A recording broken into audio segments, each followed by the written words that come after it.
So finally today we got to do the fundraising report presentation, and of course there has been a lot of people who are asking questions which it should be, which it should be. And so that's normal in things like this. Everything has to be scrutinized, everything has to be checked, everything has to be done. And so I'm doing this today because I want us all to discuss, and I would love everyone to come on and bring on what are the things that they feel are not matching up or adding up or whatever it is. This is the time to have a discussion.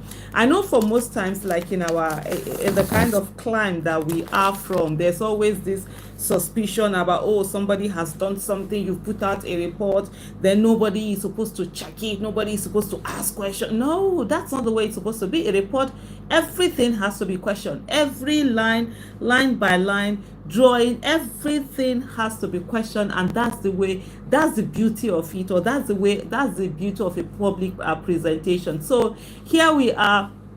If you have anything, let's begin the conversation. Let's begin the topic. Let's discuss. Let's look at this whole report. There are things that you feel, oh, this thing shouldn't be. Why is this thing like this? Fine, that's where we come in. We explain and tell you. I'll be here to explain and tell you these are the reasons. This is what happened. This is what did not happen. And of course, the kind of attitude we sort of like have a lot of times where we feel that, oh, people shouldn't question, people shouldn't ask questions. Hello, questions are meant to be asked, and that's the way it should be. I see a lot of people who get angry when they get asked questions, and I think it's the way because of our culture. I will soon start by bringing on those who had requested for the mic.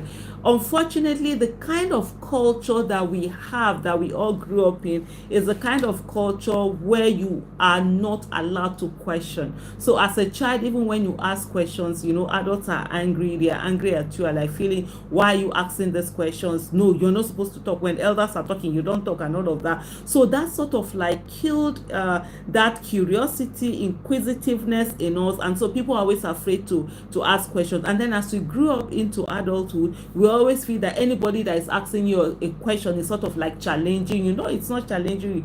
I can talk about the number of times that I've had to sit back and explain to people and say to them, look, when people are asking you questions, they are not challenging you, they are not trying to put you on anything, they just want clarification. And that's the thing that needs to be done. Okay, what now happened? Oh my goodness. I'm so sorry for those of you who are on YouTube. I'm doing this on YouTube, and I'm also doing this as a space on. What's happening? It just went off. Don't tell me that my space went off on. Okay, I'm trying to get it back. I don't know what happened just now. No. Okay, yeah, got it. So apologies, please. I was just trying to hit that request, bring in someone, and then I just mistakenly hit something. I've not done space in a very long time. So yeah, here we go. So I have a Chris. Yeah, Chris is asking to be brought in. So yeah, Chris, please, if you can hear me, go ahead and let me know. Yeah, Chris, go ahead. You are not a speaker. Please, if it's possible, let's just keep it down to one minute. This is not the time for praises or asking, or oh yeah, you did. Nah, this is the time to scrutinize. So please, if you don't have a scrutiny, could you just hold on for those who have questions to ask about it, to scrutinize and check, and we'll go on from there. So let's take as many as we can, and please keep it like 1 minute. 1 minute, I think, should be able to work well for all of us, so that we'll be able to take as many questions as we can hear. Chris, can you hear me, please? Yeah, I can hear you, Aisha. Okay, I want to thank you very much for. I want to thank you very much for this space. I'll just make my deposition very quickly, and I'll come on later. Mm-hmm. Yes, I was happy when Bitobi said he was going to contact an international, what do you call it, an auditor to also audit both the Obidate campaign. This thing. I also want him to extend it to that of the Labour Party account as well, so that what he's doing as living by example will be clearly seen by others. I really want you guys to show that leadership by example clearly so that everybody will know what you are doing exactly. I want to commend you guys. Keep up with that. Thank you very much, Aisha. Thank you so much for that. And I think yes, in the issue of bringing in external auditors and all of that, yeah, he did mention the Labour Party. But just for me to state it here for all of us is that this particular presentation that we did is for the campaign fundraising that we did with the accounts that were opened by Mr. Peter Obi himself for his campaign account. So the issue of Labour Party, I don't know anything about what they do. I'm not a member of Labour Party. I don't know what they do, how they do, whatever they did. I don't know anything. But I see, of course, there are a lot of people who are trying to, marry both accounts together and all of that. So I'm not Labour Party. I don't know that. But yes, he did say that the party itself, they need to bring up the external auditors to really do the audit. So thank you so much, Chris, for that. Then we have Peter. Peter, please, could you go on and ask your question? I think you're next on the line. If your this thing doesn't come up, I think I haven't seen Peter. Okay, yeah, Peter, you're on. Hello, Peter Okute Obi. I think that's it. Can you hear me? Hello, how are you? How are you? I'm fine. Good evening, everybody. Can you hear me? Sure, we can hear you. Okay. My question is on election day, the people that the party agents, the money of party agents. Because in the area where I live and where I voted for, most of them did not show up. Did they collect the passport to work that day? That's just my question because I didn't see them. No, can you repeat the question again? I didn't hear you. Say what? The party agents, the Labour Party agents on the election, I didn't see most of them at the polling unit. Okay. I went about 3-4 polling units in my area. So it was only one that I saw a Labour Party agent. The other one I didn't see. So if they collect the money and didn't do the work, or the person that's supposed to handle them the money didn't do it, that's what I'm asking. No other question. Okay. Thank you so much. On the issue of Labour Party agents, the polling unit agent, that was quite an interesting topic that we had. And I can tell you categorically, please quote me anywhere. This space is recorded. Record it, quote me anywhere. I was the one who was in charge of paying the polling unit agents. And we had raised money. We're going to raise, was it about 1.4 billion naira? On the day of election, part of the request that I got from quite a number of people, the party and all of that, was that there were certain people I was supposed to send monies to in bulk. And they sent me the names. And I said, no, I'm not going to do that. Because we are all about transparency. If you realize, if you had read the presentation, Peter Obi brought in 800 million naira, and that 800 million naira was towards the payment of party agents. And I said that we're not going to give certain people, we're going to give individuals, the polling unit agents. The list that was sent to us, we sent SMS to, I think it was 130 something thousand, 140 something thousand, I can't remember now. We sent that to all of them and said, send in your account numbers. We got some, we didn't get all. And so those ones that we got, we paid them. They started by paying them half, and they were asked to bring in their results before the other one was paid. So we had quite a number of people who said, oh, they were party agents, they were this, they were that, and if you didn't bring results, we're sorry, you did not get the agency fee, the polling unit agent fee that you're going to get. So no, if they didn't do the work, they didn't have result, we didn't pay them. We didn't pay them that amount of money. Initially, when we had started paying by half, then we stopped it. I think we just did was it like a 2,000 or 3,000? We stopped and insisted people had to bring in those results. at the end of the day, parties, there were some of the Labour state parties were now giving money to directly give to those who actually did the work. So no, if they didn't do it, most likely they didn't get the monies they were supposed to get. And I'll tell you something, I got a lot of heat because they said, oh, this is politics, they have a way of doing it, you just send money to some people somewhere and all of that. And I said, well, no, we said we're going to do a different kind of politics, and that's the politics that we're going to do. It's not to just send money to people anyhow. We have technology that we're able to help us pay anyone wherever you are, and we can do transfers to you, or we can use even with people's phone numbers, payments could be made to them. So no, if they didn't do that work, most likely they didn't get that payment. That's why if you now notice, the amount that was paid for polling unit agent was quite low compared to what we had initially set out that we are going to pay. What we had initially set out we are going to pay was about 1.4 billion, and then at the end of the day, what we now actually did pay out was around 324,381,700. Yeah, thank you. All right, thank you. I'm satisfied with your answer. Okay, thank you. God bless you for the job. Amen. Amen. Thank you, and you too. I think Truth, you're next online.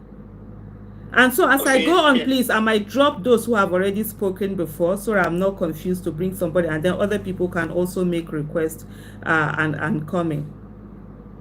So Truth, go ahead. Thank you so much, Aisha. My name is Ajul Chunkejak. I'm calling from Canada. 3 years ago, I became a Canadian citizen, and I can't imagine I voted 3 years ago, voted last year and all that. So in terms of what is going on in Nigeria, I really commend you and P2B with regards to accountability in terms of the finance and then the auditing.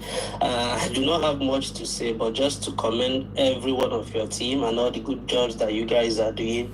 A true Nigeria is possible, and we'll get there. Thank you so much. Okay, thank you so much, Truth. And so for me to just add also again, I think I understand the commendation, and thank you so much.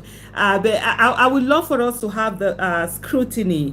So please, if it's commendation you have right now, or word of thanks or good words for us, can we just keep it a little bit to when we're done with most of the scrutiny that we come in? Let's take this question, because really when we present account, that's the essence of presentation of account. Ask questions, don't be nice.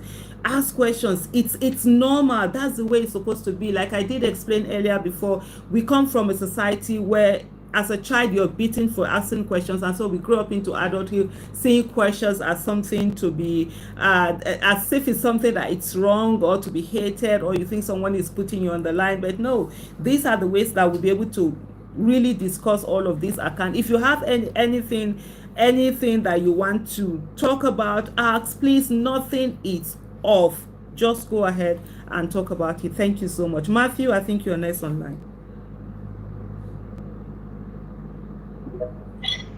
All right. Good evening, Aisha. Good evening, everyone. Good evening. Actually looking at the accounts rendered, and I think I didn't see the fact that donations were made in dollars, or were there no donations made in dollars? I don't know. So I want to ask. Yeah. Were there donations made in foreign currency? No, there were no there were no donations made to us in foreign currency. And so just for me to also explain further is to say, this is the Obi Baba-Ahmed campaign account that was opened by Mr. Peter Obi. We had we used 4 banks. We had 4 bank accounts: Zenith Bank, Heritage Bank, Globus Bank, and Sterling Bank. Zenith Bank was 12419504451. That's the account number. Heritage Bank was 14002349000. Globus Bank was, or it still is, 10001289194. And then Sterling Bank was 0091657896. These are the accounts that we use. There were no foreign currencies that were gotten. Everything that was put into the account was Naira. We did not open any domiciliary account for this account, and probably if there are people who had donated from outside the country, maybe they converted it to Naira before they donated it to us. So we didn't get any foreign accounts. So these are the accounts that myself and two other people were signatory to. These are the campaign account that was officially opened by Mr. Peter Obi himself, that we manage, myself and two other people as signatories, and then we have the team of people who manage procurement and many other things. Okay, thank you for the clarification. Again, I want to say, if there were no really donations in foreign currencies, I think that should be said often. And also, whoever alleges, because of course, people will come up to say, even falsely allege that they donated dollars, pounds, whatever foreign currency. So I think those issues should be taken up with whoever alleges that, so that the person will have to prove and bring out evidence. I think with the accounts rendered so far, I am satisfied. I just need to say this. And also, thank you very much, Madam Aisha, for being the hit. I saw the response you gave. You are the hit. Thank you very much for being the hit. Thank you very much. Thank you so much for your kind words. I don't take them for granted.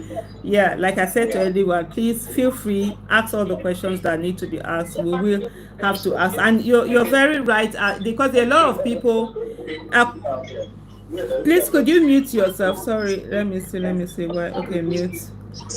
Okay, so part of the things that we have, there's a lot of mischief that has been going on. First of all, they're trying to lump this account and the Labour Party account. No, Labour Party, whatever they did, that's different. I don't know anything about that.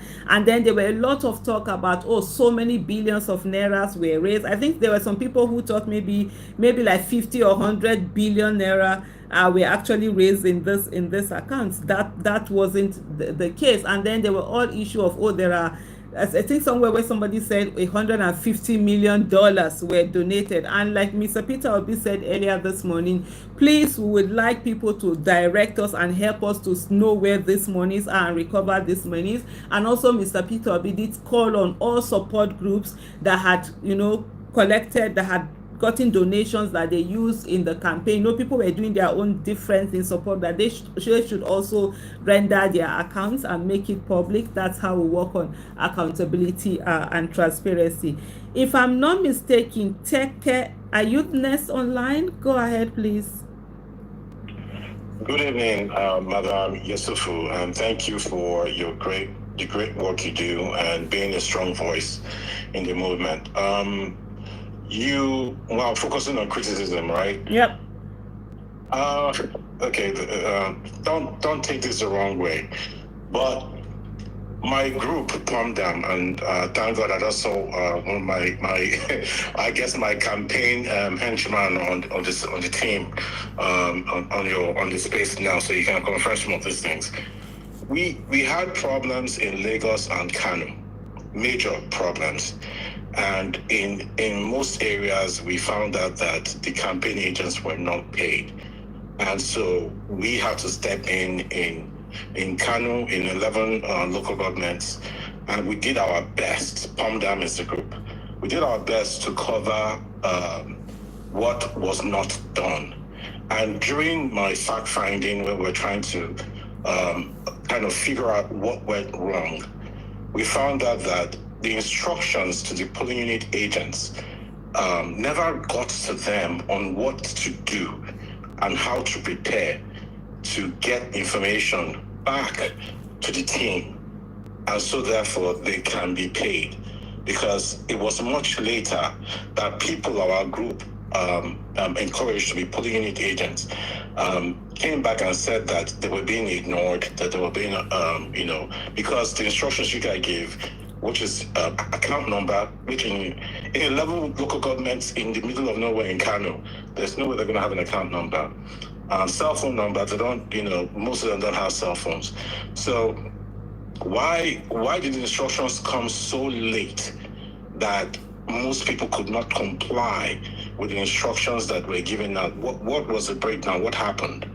Thank you. Okay. Yeah. Thank you so much. So let's start with the polling unit agents. So when they got this thing on the day of the election, the instruction went to them. The numbers were sent to them, right? Text messages were sent to them to say, send in your account details. These are the things. And so even if you didn't do it that day, it didn't mean you were not going to be paid. There was another follow-up message that was sent to them. I get it where some people say that, oh, you have people in local government who don't have account numbers, who don't have phone numbers. You know, there was even a meeting I had, and somebody said to me, you know, these people, polling unit agents in the villages, they can't even read and write. And I said, if they can't read and write, how are they playing the role of polling unit agents? So that was something that was on ground. So even if the instruction came in late on that day, because remember we were working with the party, and they had to give us the polling unit agents list. So the polling unit agents list that we used was the official polling unit agents of INEC. One of the problems that we had was the fact that there were a lot of people who on their own, or groups, were bringing together polling unit agents. And there's a particular group, I'm not going to mention name, by the time the reports are all there with the principal and all of that. This support group came out to say that they had put together 40,000 polling unit agents. 40,000 polling unit agents at 10,000 naira each was going to be 400 million naira. Right? And they said, oh, they put this together. I was like, okay, you put these all agents together without thinking about how they were going to be paid or bringing them in. At the end of the day, we decided to say, okay, no problem. Give us the result sheets that your particular polling unit agents had, and then we pay them. And they now started like, oh, you know, we didn't do this, and so that wasn't. So the first thing you need to find out, this particular polling unit agents that you talked about, were they the polling unit agents that were put together by INEC, the official INEC polling unit agents, or were they polling unit agents that were set up by certain organization? So that was the demarcation. And then on the issue of the polling unit agents, right? Nothing that said that there was no deadline. You understand? Even while by the time we did the election, on election day, results were coming in, this thing submitting, we had a platform where you could submit your results. We could collect those sheets and use them. So if someone doesn't have a number, a phone number, how are we communicating? What are the phone numbers that were put on the INEC, that were registered with INEC? Remember, INEC made it in such a way, it wasn't what they used to have before, where you could just bring in your number of names and just put them there. INEC made sure parties were the one who they were giving code, enter the names, enter the number. So for everybody that was a polling unit agent, gave a number. So if you didn't have a number, you gave a fictitious number or whatever, you just put there, what are we supposed to do? And then you can't have people just coming in to say that, oh, we need you to send in so amount. So somebody is sitting down and I'm like, oh, you need to send them 100 and something million naira. Oh, you need to send 30 million to this. You need to send 15. Oh, this is how they do it in politics. No, we weren't doing the kind of politics of this is how they do it. We were doing the kind of politics of judiciously using people's money. One, people had donated, even the candidate himself had brought in his own money, and we're not going to allow it to just be used anyhow. So those are the things that you also need to find out, whether they were actually on the official INEC polling unit agents that were put together by the party, or there were some that were put together by groups. Even at the end of the day, we did say to most of them, bring in your resource sheet and collect it. And there was no way, if you didn't do the work, why are we paying you for? You had someone who spoke earlier and he said that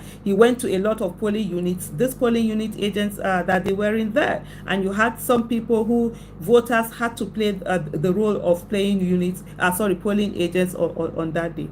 Yeah. Who is the next person, please? I think King Chris, have you spoken? I think Matthew has spoken, right? No, I've not spoken. Good evening. Yeah, King Chris, go ahead. Good evening, everyone. Good evening, Madam Aisha. Good evening. First of all, I must commend the tenacity and the work you guys are doing. Thank you. Now, from what much you said, and I think the first speaker, Chris, also, I was privileged to walk around some of the polling units during the election. My former ex account was blocked by whatever they were doing for reporting it. I don't know exactly the reason why they were reporting it. I know I posted some videos from some polling units where there were no Labour Party agents there monitoring the polling units, and it was just people that volunteered to become agents at such polling units. And as such, I don't think any of those people will be paid, because I don't think they had any of this communication at the first place. Secondly, I would say that I think the information, or most of these people that came up with polling unit agents, I think they also didn't go through the right channel to be expecting to be paid at the end of the day, because if you're not well communicated, you can't also be paid. And thank you also, because the very question I really wanted to ask was to differentiate the campaign funds from the LP fund, because this is what has been confusing a whole lot of us. It felt like LP, infused their own fund into the campaign fund, but today we are getting to realize that it's a two different arm running independently on their own. So yes, this is my take. Thank you. Thank you so much. Okay, I'm getting feedback. Okay, yeah, thank you for muting yourself. Thank you so much for that. Yes, no, like you rightly pointed out, there were people who played the role of polling unit agents on that date. So they were not on the radar for payment. Many of them weren't even expecting payment. And I see some mischief where people were like, oh, they know they give shishi, so why were they paying polling unit agents? And I think I spoke about this, I think around 2022, to say that, look, they know they give shishi meant that they were not going to buy delegates. They were not going to be bribing anybody. We're not going to be buying votes. But it didn't mean that they were not going to use campaign expenses. So that's on the side. Yeah, on most of the people who did the work, they didn't get, because they were not officially the people who were supposed to be the polling unit agent. But one of the things that Mr. Peter Obi did was to say that, okay, fine, we'll go back, because there were a lot of people who had put in the work, even though they were not the ones who were officially recognized. So certain lumps of sum of money were sent to the different Labour Party offices across Nigeria. And so he went on to give this party, this state, give so amount and so amount, and then we gave this thing. In terms of, let me just, because I haven't seen anyone asking that, but just to give a background, that we had donation from citizens, and we also had donation monies that were given by the candidate himself. Donation from citizens was 595,976,994 naira, and then the donations from the candidate were 800 million. In terms of spending the donation from the candidate, other than the fact that when the procurement team would do their work and give us the things that were needed, we then sent him to Mr. Peter Obi for approval, and then it now comes, and when that approval, that's when the signatories will now go ahead and give and put out the request from the bank.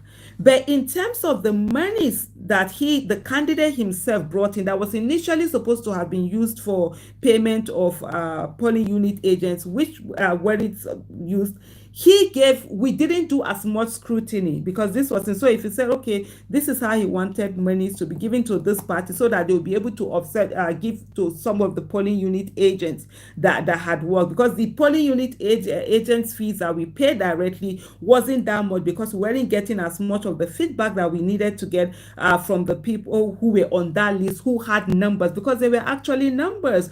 One of the things that I want us to take away from here is this whole thing where politicians politicians, where old school politicians keep telling us that there is a certain way that they do something and we must continue in that way. That way hasn't given us the best in Nigeria, and there's no reason why we should continue in that way, especially when it comes to money and people just feel like, oh, there should be some kind of shadiness attached. You know, they will tell you this is politics, you don't know how it's done, you're new in this. I'm like, no, I'm not new in politics. I did politics in 2019 briefly in another campaign. So everything can be in the open, everything can be transparent, so we don't have things being opaque and being told that, oh, some monies have to follow underground or whatever. No, it's going to be paid. If there are people's numbers who have been said these are their phone numbers, whether they're in the villages or wherever they are, it's those phone numbers that we're going to use. And we got that. It was even during the campaign in trying to look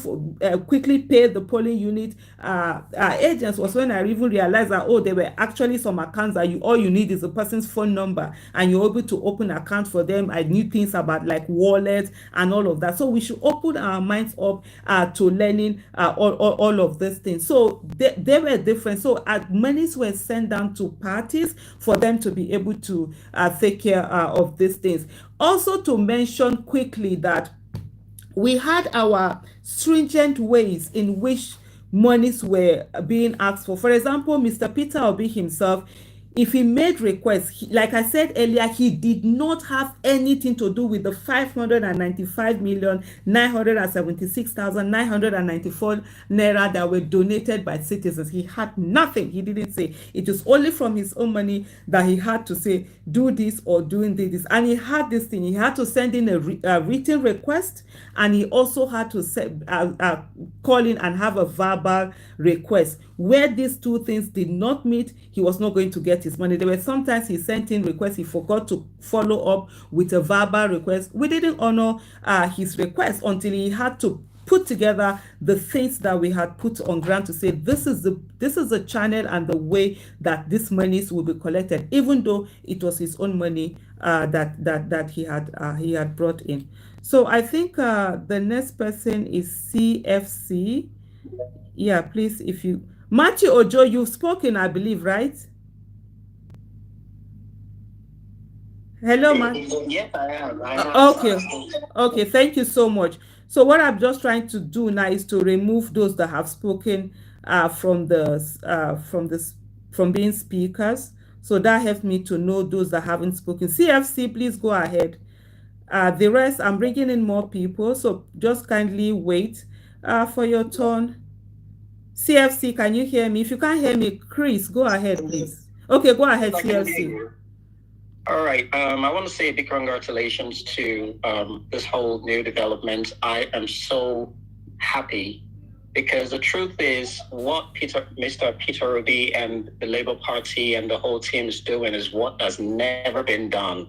There's never been anything about accountability connected to these politicians. All they do is just spend money, do whatever you want, and then even boast with taxpayers' money. You know, what taxpayers are expected to get, roads and all of that you're supposed to use taxpayers' money to do. People like Sanwo-Olu he did one road and he was boasting on national TV that I built the road with taxpayers' money. So accountability has never been in Thank you so much, everyone. Okay, please also send in your question from YouTube. I will get them here and answer them. I like to call him my president. Okay, I don't care. I don't have any other president, but Mr. Peter Obi. So I thank God that this whole thing pulled through. I mean, I went through the whole process. I watched the videos and I've been going through Mrs.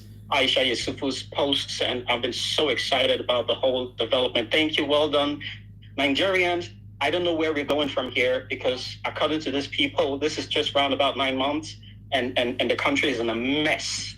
Trust me. I thank God for, I would say one more thing, that congratulations to Nigerians because we won this election. All right. A lot of us put in so much work. We won the election. Everybody knows we won the election. The PDP, everybody, even the APC guys. I received some calls from some of them, you know, on that night of the election. We won the election. We did everything. Nigerians donated over 500 million. That's so much money. Nobody has ever done that. These things are unprecedented. And I want to say a big thank you and congratulations, Aisha Yusufu. God bless you. I made a reply under one of your tweets today, and I prayed for you. You would never lack peace in your life. Amen. God bless you. Amen. Thank you, Nigeria. But let's keep this going. Let's keep the fire burning. Thank you so much for your kind words. Thank you so much for the prayers. I really don't take it for granted. And yes, like you rightly said, we won the election. That's why for me, even at times, when I'm like thinking about people, I can't be too hard, because indeed people did what they ought to do. But we had someone and some parties that rigged their way into office, and today have just thrown the whole nation on the brink. In my 50 years, I've seen quite a number of bad times in Nigeria, from during the time of structural adjustment program and all of that. But I don't think it's been as bad as it is right now. Ide Akosa, go ahead, please. After you, will have Shankar, yes, and then Faisal Musa. Am I audible? Yes, you are. You are. Okay. Yes, Madam Aisha, thank you so much. Actually, I've been a fan of you since the days of Bring Back Our Guests. Oh, thank you. I love you so much. It is a privilege for me to come to your space and speak. So I love the work you have done.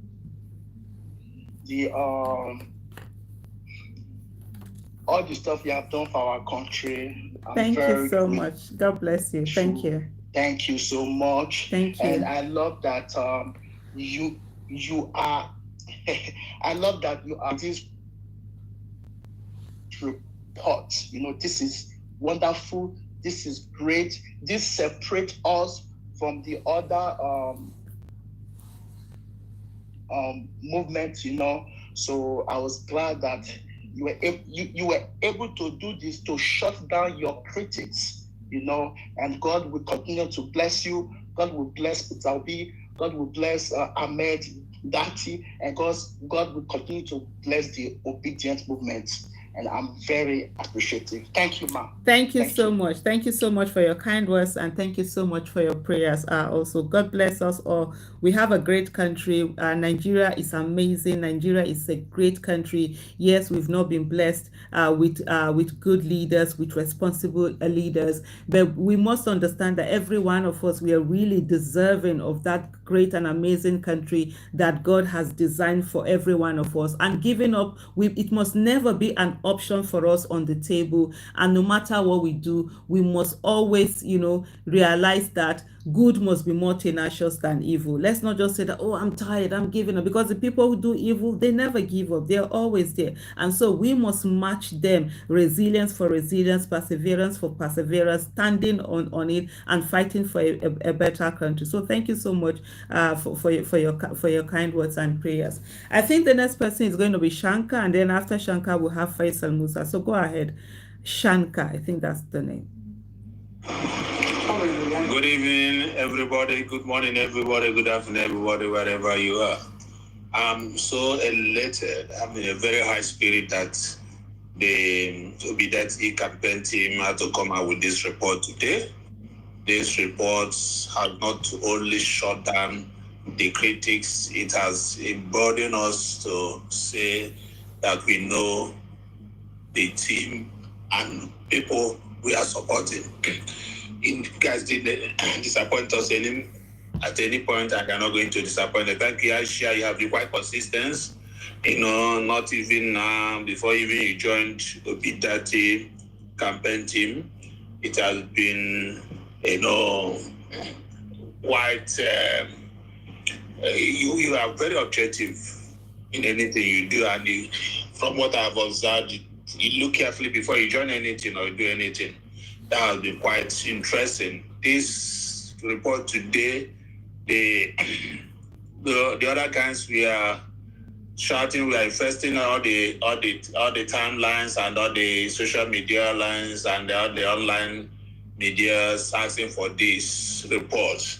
And now that the report is out and have been presented to the public, they couldn't say anything about it. They all shut up. So that is how it's meant to be. Let's keep the spirit on the Biden family. Let's keep it, the spirit high, and keep on going. One day, what that the Nigeria we dream of shall come to reality. Thank you very much, and keep it up, Aisha, your team. Thank you. Thank you so much for your kind word and your prayers. Thank you. Faisal Musa, go ahead, please.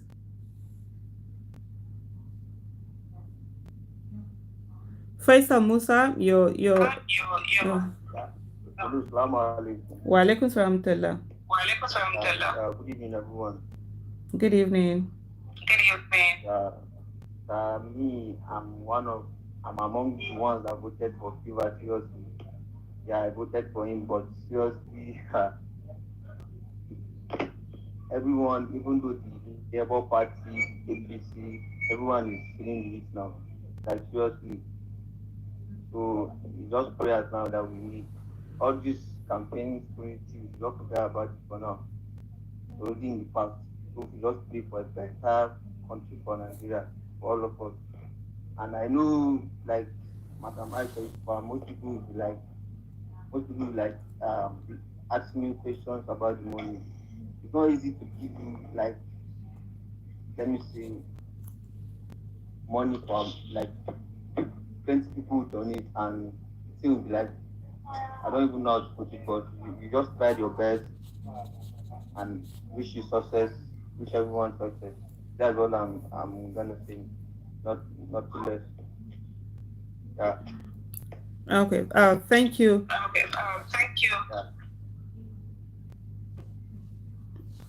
Thank you, Faisal Musa, for that. One of the things, like I constantly say, I'm a Muslim and I believe in the powers of prayers. But I do know that God will not do for us what He has given us capacity for us to do for ourselves. And there's something about free will. In Islam, there's free will that is given to human beings. Of all the creatures of God, it was given to human beings and the genes. Even the angels were not given free will. That's why the angels have to always constantly obey. And so this free will means that we make decisions on our own. And we have, in making those decisions, we actually have to face the consequences of our decision. There are certain things that are predestined. You can't do anything about them. They are out of your power. And you get that that's different from something that you have the power to be able to do something about it, and you're doing it. I know it's how I'm trying to look at the English word, but there's something they call ganganchi and kadara. Kadara is what is predestined. You can't do anything about it, but the ganganchi is the one that on your own you decide to just do certain things. But yeah, I do agree. We have to move on from here. But in moving on from here, we also have to take responsibility and also learn our lessons. Election is a choice. Everybody has a right to choose what they want to do. I don't have a problem with people's right. And for me, this whole election, if it was allowed to be, let the people's mandate speak. If the process was not rigged, if everything was allowed and the result still turned out the way they are, I don't have a problem, because that's the will of the people. That's democracy, and you have to respect the will of the people. But it's where you have situations whereby elections are rigged, then that becomes a big problem. That becomes a civilian coup. That becomes a political coup, and we must stand against it in whatever way, in every way whatsoever. And it doesn't matter whether it's our candidate or not our candidate who is doing that wrong thing. We must condemn it if a wrong is being done. So I'll come to you, Bishop. Yeah, go ahead. Hi, good evening, Ma. Good evening. I want to say thank you to every obedient that's here. And at a certain level, I was at the forefront of, the whole thing. And you might not know, but I know that if not for you, at the helm of affairs of the financial operations of this thing, I know how many millions and millions, like you said before. That was why I requested the mic in the first place. Accepting my cleaner.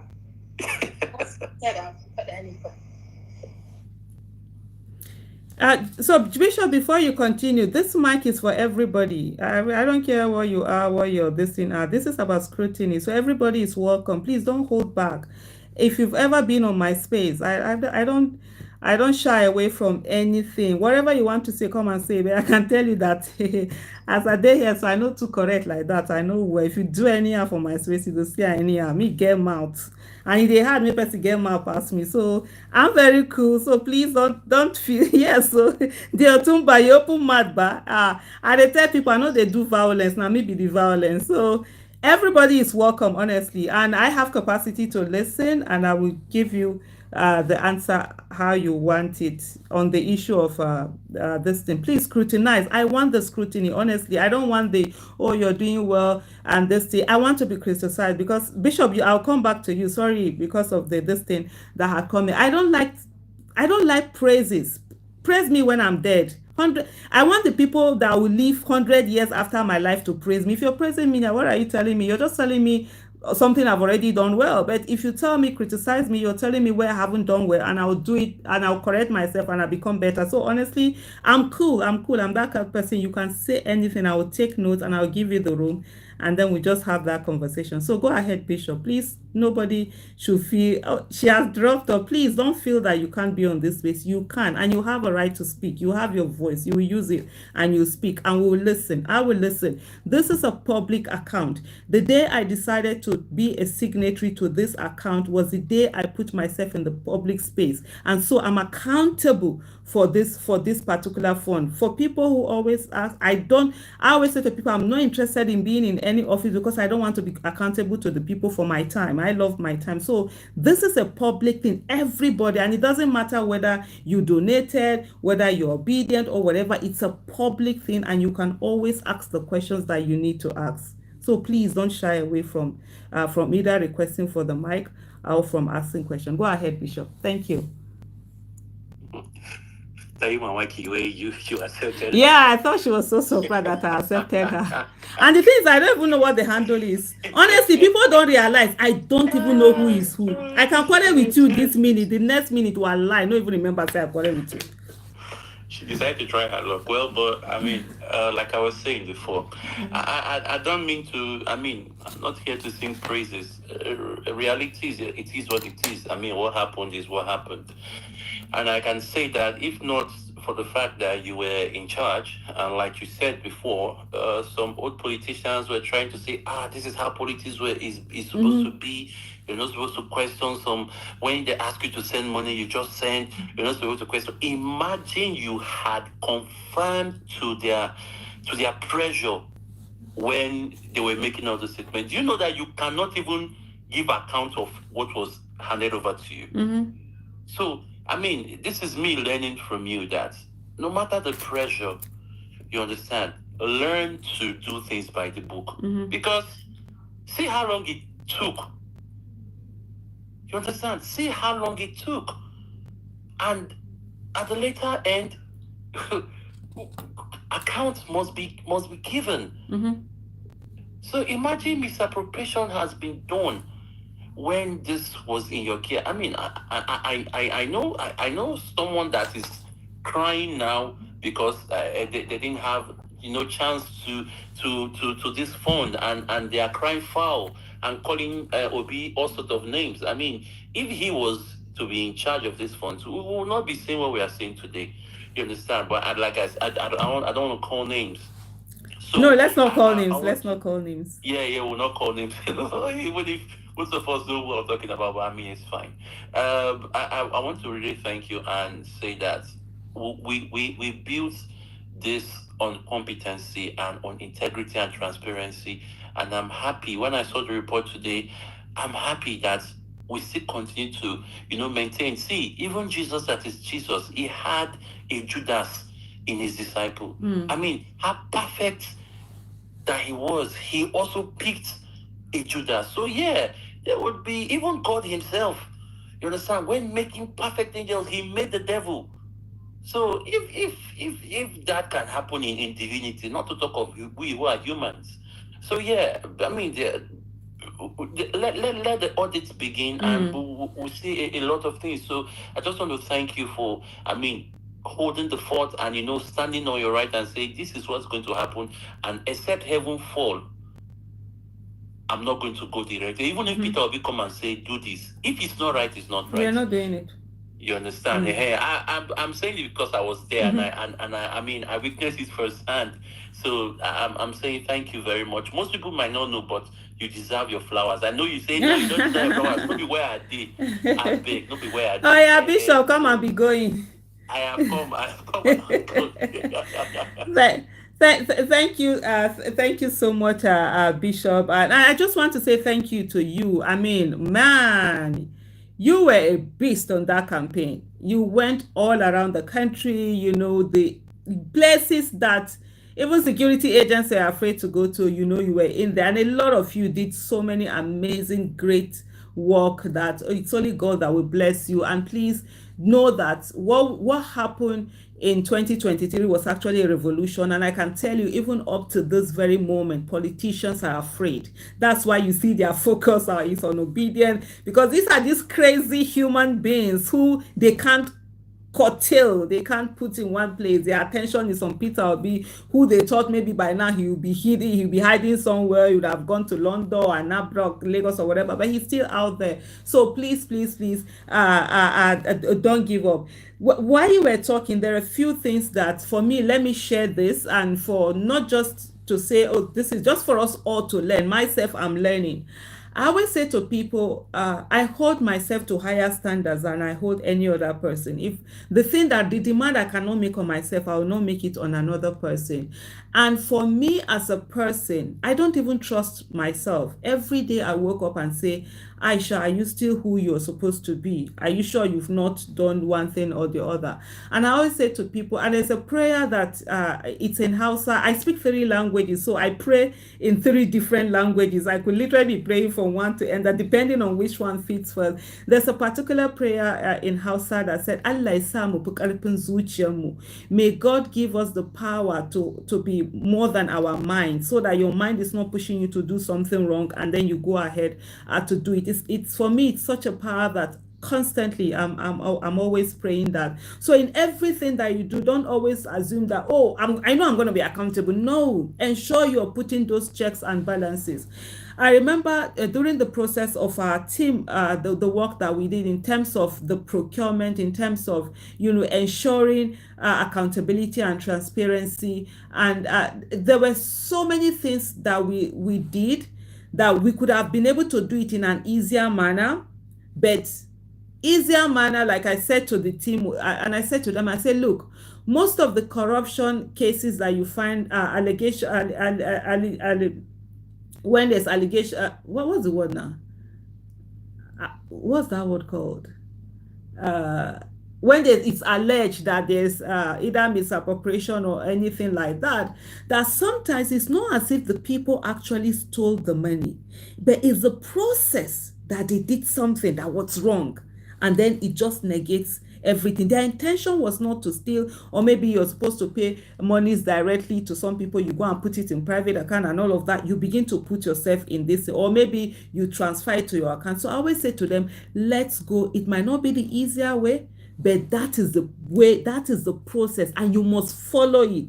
There were times because we had to pay monies to, after making the campaign material, after we now had to monies for logistics. So it came to who was going to hold that money.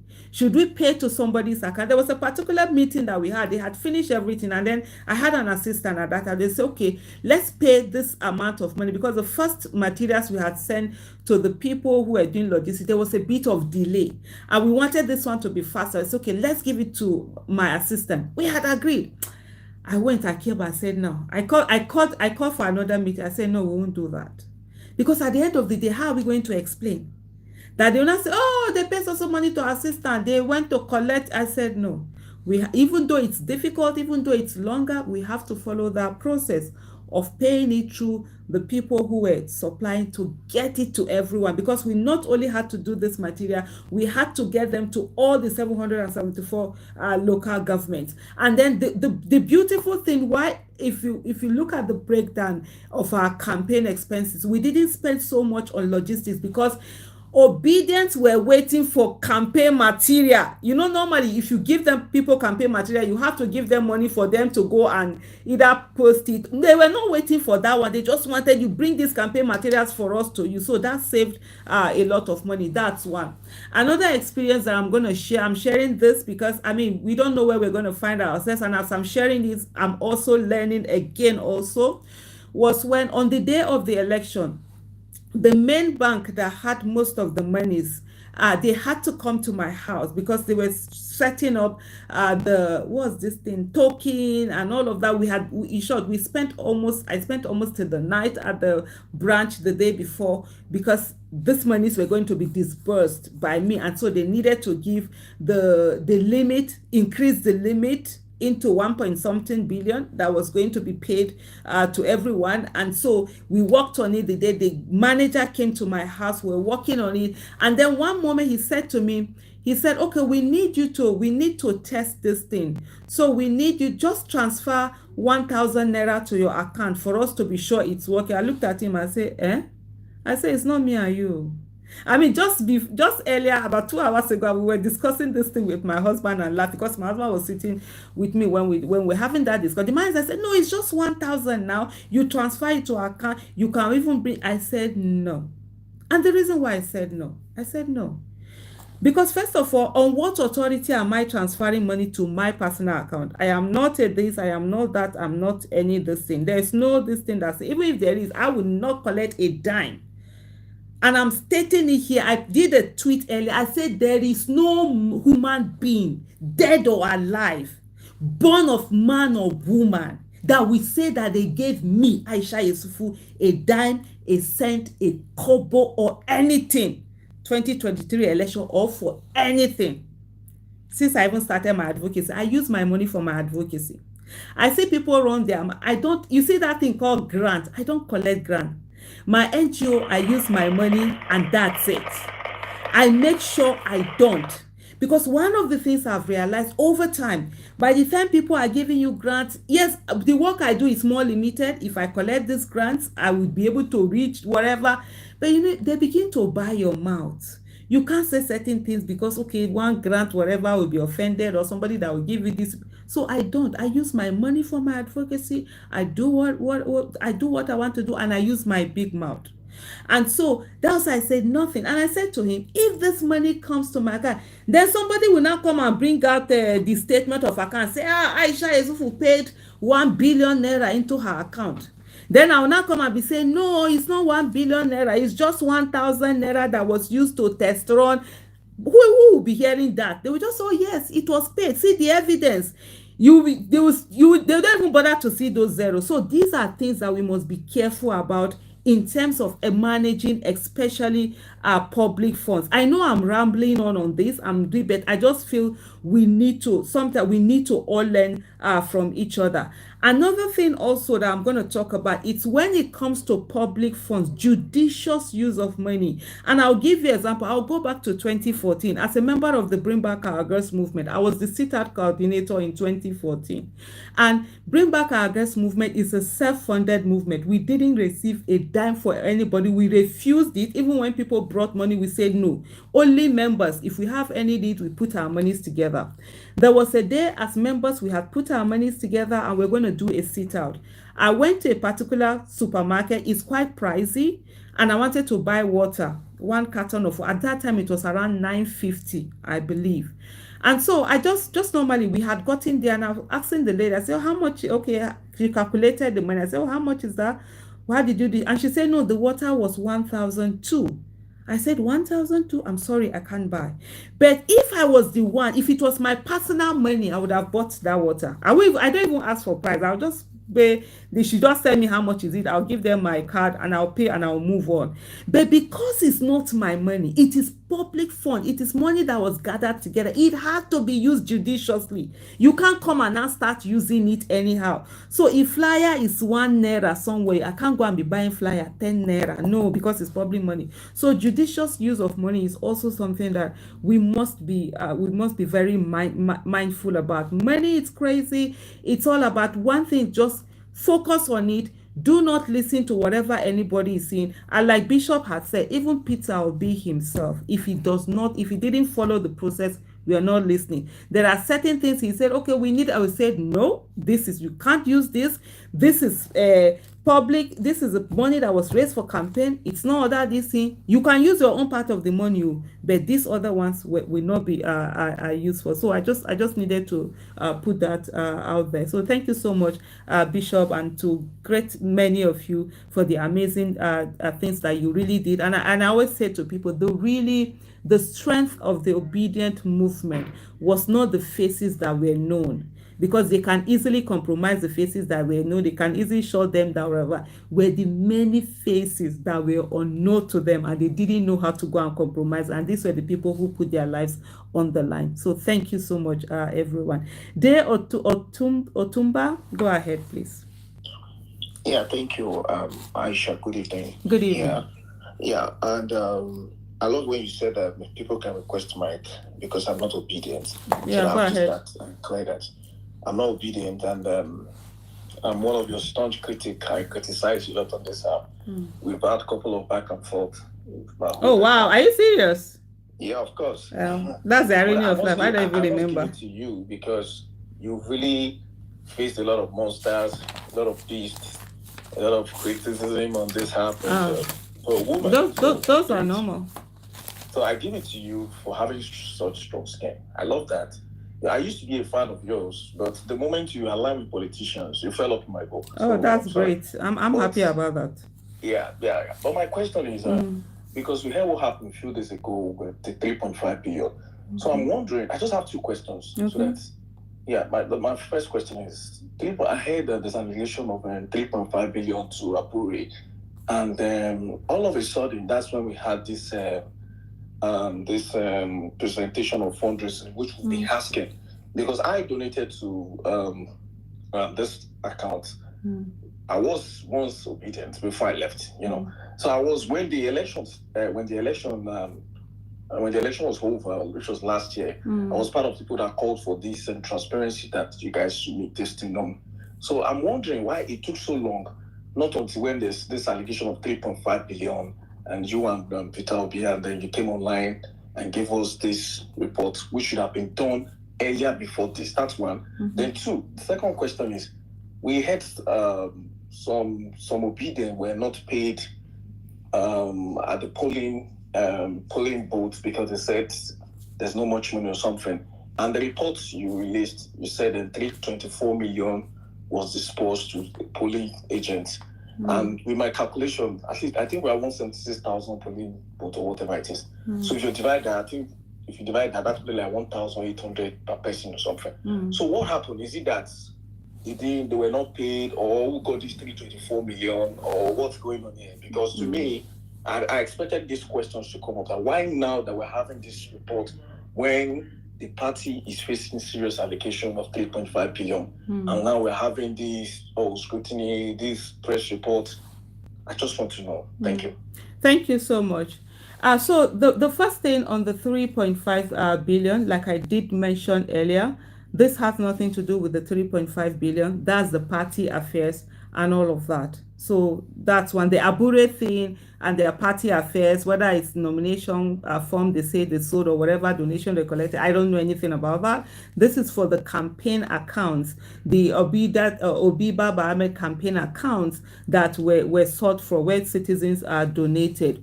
Why did it take so long? Interesting question. So the first thing was that right from day one, we knew we were going to present this account. There was no doubt about it. And I think a number of times I did tweet that out in a lot of posts that I did on X.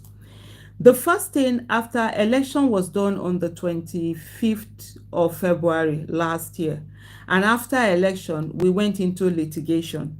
So the litigation took up until November last year, right? So I remember when I said, okay, until after the Supreme Court case, before that was done. And so if I'm not mistaken, that was around November that the Supreme Court case happened. We got into December. I haven't been in the country. I've been away. Left for me, I wanted to do this online let's do it as an online thing and all of that, but we could never be together to be able to, then present it. And so we got through November, then December, January. It didn't happen until this time. We're now able to come out together and be together and do it as a physical.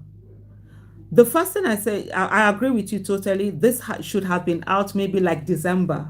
That's when we're supposed to really have done this thing. But there were a couple of things that were just not aligning. And first of all, if you know Mr. Peter Obi, you know he's what I would call Ajala travel. There are 101 things that he's doing at the same time. So it's either fitting into this schedule, fitting into that schedule. But on the issue of whether this account was going to be given, it's absolutely. But one of the things that I found really funny was the fact that citizens were not making demands on Mr. Peter Obi. This is Mr. Peter Obi's campaign account. It's not Aisha Yusufu's campaign account. And there was no way, even though we had already done the what do you call it, the statements itself, the accountants have put everything together. There's no way that I would come and share that for anybody, because that was what some people were expecting. The attacks, the insults, she ate money, she ate some billions and whatever. That's not done, because that will be unethical. I don't know whether people don't understand that, because the fact that I'm a signatory to the account, it's not my account, and I can't come and share details of that. The only person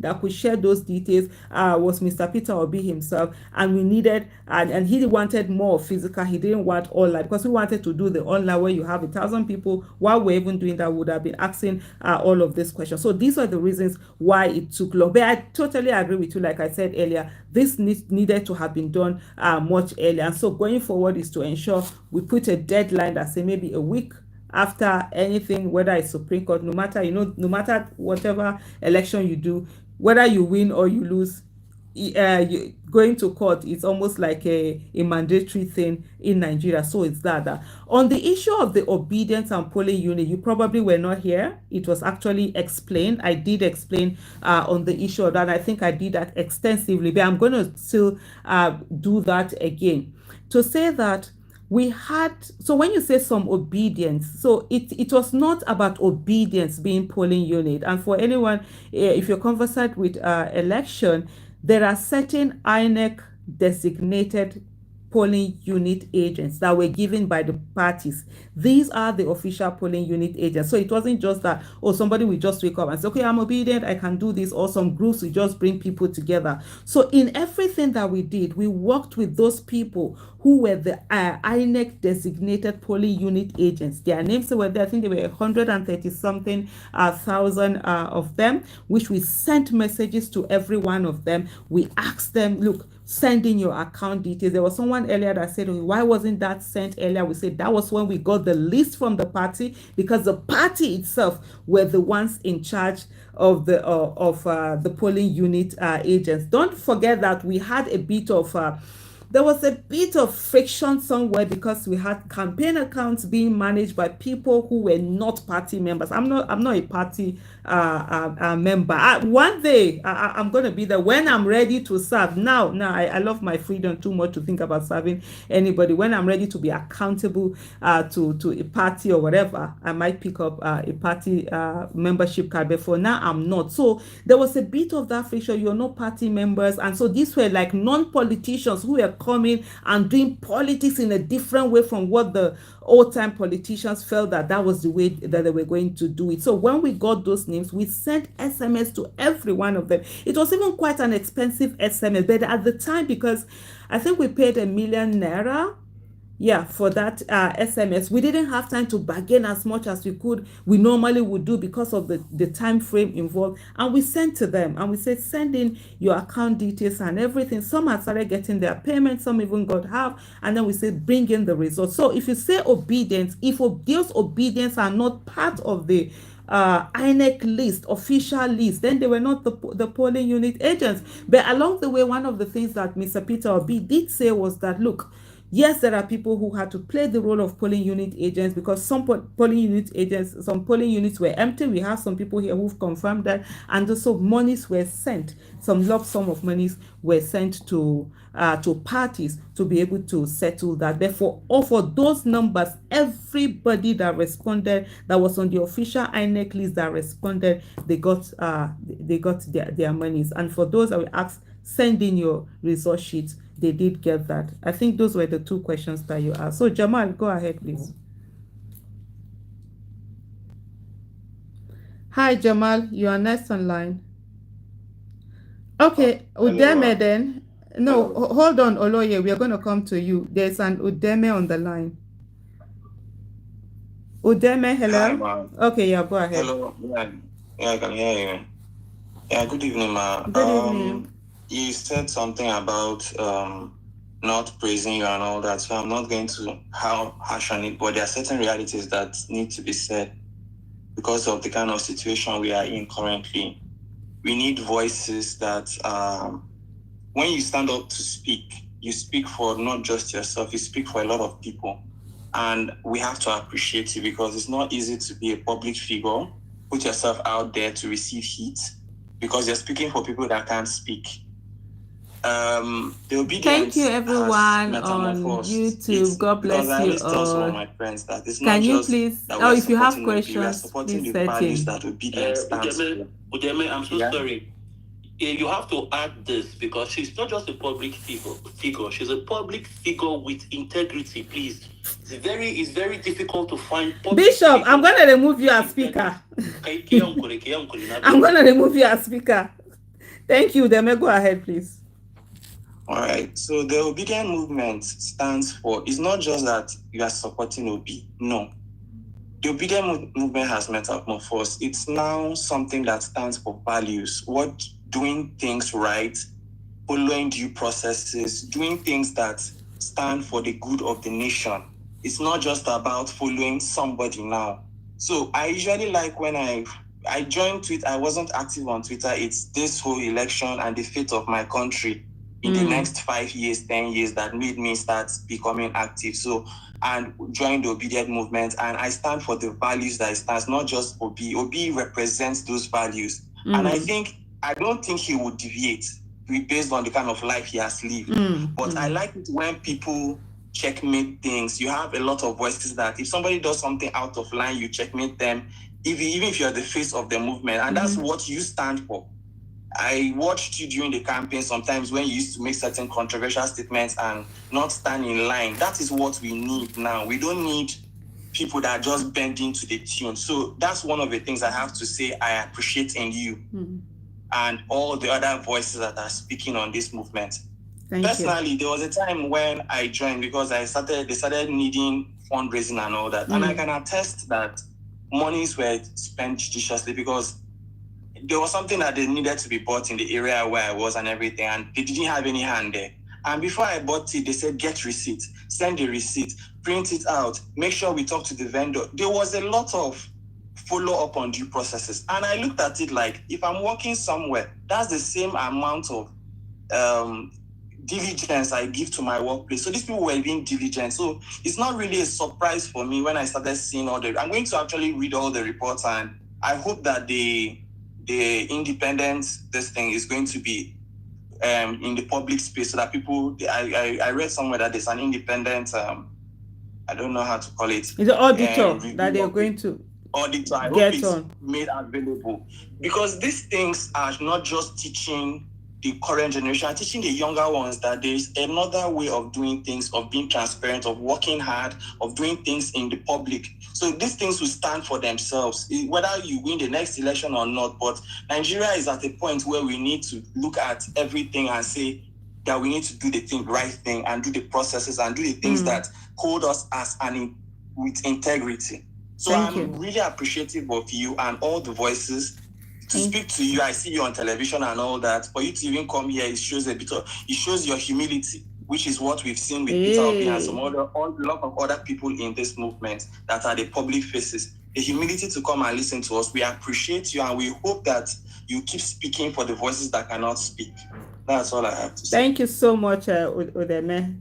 before you begin to make my hair to be big. But at the end of the day, like I always say to people, I'm not just me be this, I know pass like this. But there's something that you mentioned. I just quickly want to add that having worked with Mr. Peter Obiara, I can tell you this anytime, any day. He prefers you criticize him than praise him. Honestly, everything work, and that's even if just by watching him, you will see growth. You will see he always wants to learn.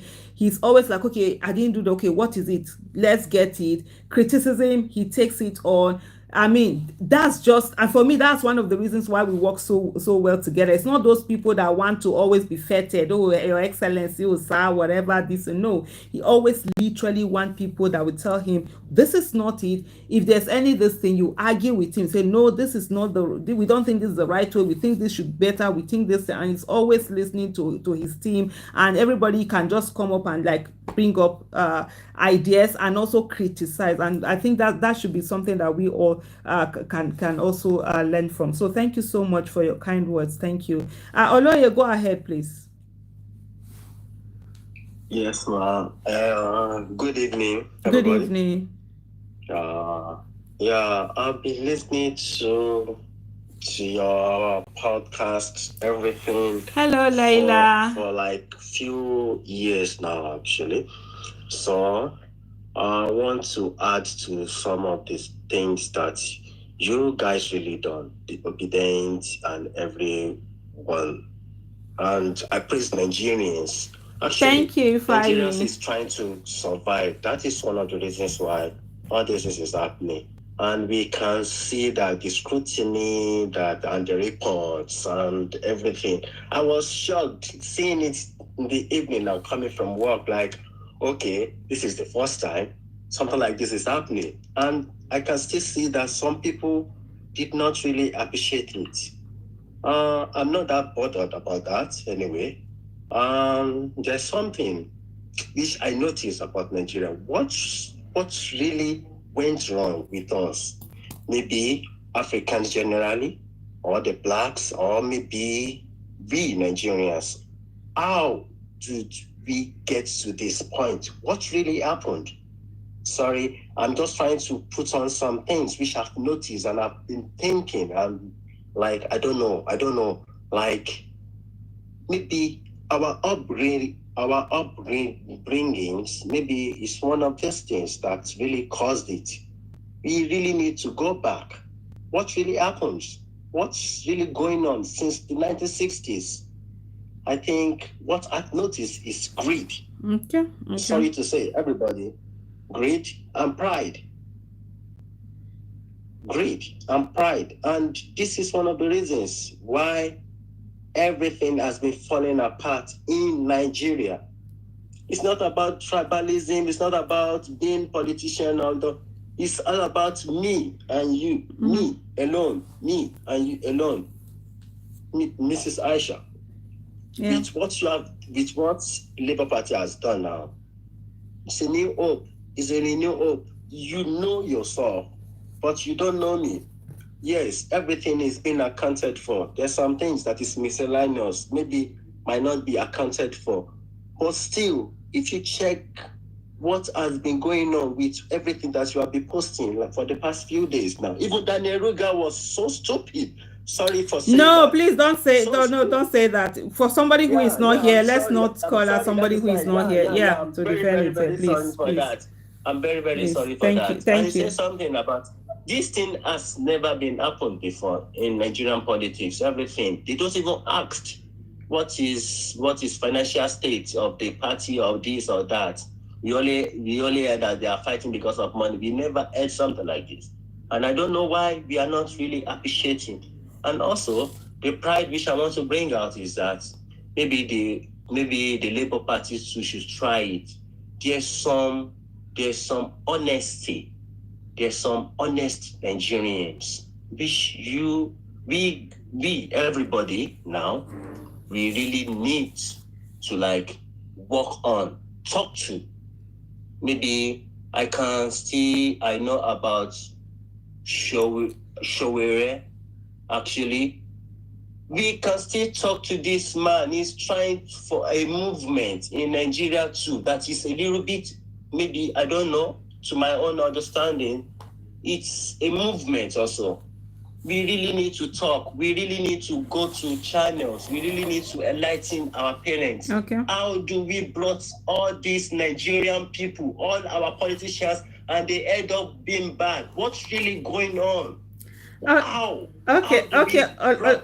serious? Yeah, yeah. because today it's for accounts and this thing, maybe we'll have that conversation. Yeah. I think we'll have time to have that conversation on what went wrong and what are the things that we need to do. I really appreciate it. Thank I really you. enjoyed what we have posted. I don't care, maybe it's 1 billion. There's something about in accounting miscellaneous, and there's some things that is like it's beyond you to explain at times. Like it's a public fund. Some money might be coming in through your channel. Some people might approve maybe 3 instead of 4 people that approve it. Maybe it's very urgent. No.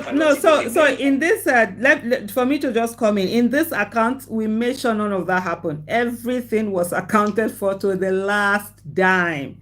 Administrative expenses, 475,000. Everything was accounted for, and earlier today, no, people will complain. It's okay. I mean, I would love if they have any of this and let them bring it out. It's normal. People will complain, but we did not do any miscellaneous. We did not say anything went missing. Every kobo was accounted for. We made sure that as we went on, anything that wasn't going to be done. I mean, there are so many people on the team, a lot of them, not just me. Even when it came to procurement, I was not part of the procurement team. There were a number of people that were put together that did everything. That is good, man. No, I wasn't. I had someone who knew me, who came to me. They had stages. There were beats that were done, and they were then scrutiny. Your company, how is your company? Do you have team? You can't come and tell us that it's a your name. We should put it in your personal account or something. What company? Whatever. All these things were pro. And the person knew me, came to me and said, "Oh, he had reached the second stage, but unfortunately," I said, "Well, sorry, there's nothing I can do. That is what it is." So I don't even know. Yeah, so we had people. I really appreciate you. Yeah. Please still tell Mr. Obi is my president, nobody else. He's still my president. Absolutely. Thank you. I like to my parents, everybody, but I don't know. No worry. We keep going. We learn from that and go. So thank you. I don't know now from Nigeria. I'm very, very sorry for that. I would have been a massive movement. No, it's okay. It's okay. Thank you so much, Oloye, for that. Yeah, just for me to also add, look, for us, every amount was accounted for, and we made sure everything. There was nothing like something's being put in miscellaneous or whatever. So the last kobo, everything, the bank charges, the whatever, what we spent it on. And one of the beauty of it was that there was nobody, we didn't have to pay anybody, people who were managing either the account, nobody was paid. None of the people who were in the various teams, they were different obedient members who were in the various things. Most of them, I don't even know half of their Twitter handle. Bishop probably knows some of the Chigozie, Century, Sheikh Analo, a lot. There are many that I don't know. I'm sorry about that if I'm not mentioning your name, but there were so many, and so we didn't have, and these things were done online, so we were not having to meet, we're not having to buy drinks, we're not having to pay for room or any of those things. So most of our meetings were online. It's Zoom, and we were able to do our Zooms free.